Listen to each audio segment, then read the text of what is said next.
الله أكبر الله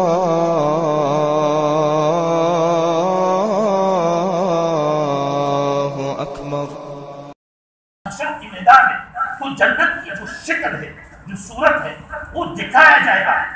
دکھایا جائے گا صرف جنتی لوگ اس کو دیکھے گا. جیسا دیکھے گا اس کا مہک محسوس کرے گا، خوشبو محسوس کرے گا.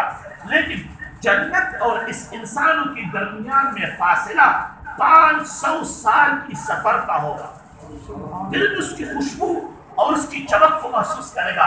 جنت کو ایک سائڈ پر کر دے گا اور پھر کیا کرے گا؟ پھر جہنم کو لے کے آئے گا. جہنم کو لے کے آئے گا. اب جہنم ہمارے ذہن میں اس طرح کہ کوئی بڑا وادی ہوگا، نہیں. جہنم کو بھی اور جنت کو بھی خدا نے ایک مخلوق پیدا کیا ہے. وہ حرکت کرتا ہے، وہ بولتا ہے، وہ سنتا ہے، وہ چلتا ہے، وہ پھرتا ہے، اس میں زور ہوتا ہے، بات کرتا ہے. جہنم کو لے کے آ جائے گا. جہنم پر 19 ملائکوں کا کنٹرول ہوتا ہے.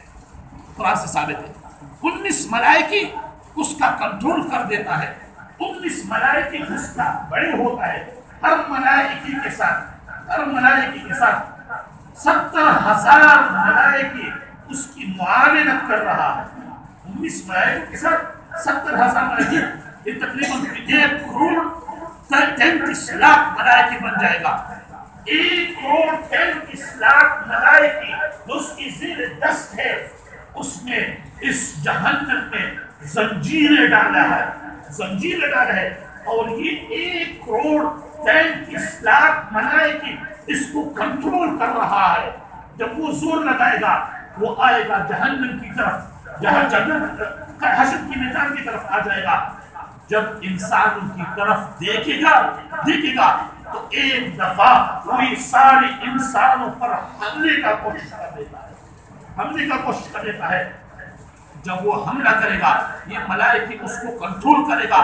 جب وہ سمجھے گا کہ مجھے تو نہیں چھوڑ رہا ہے، وَلَهُ زَفِيرٌ، اس کا ایک آواز نکلتا ہے. اتنا شدید آواز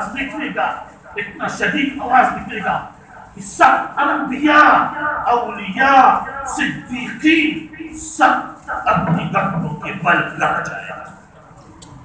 اتنا سخت حالت ہوگا.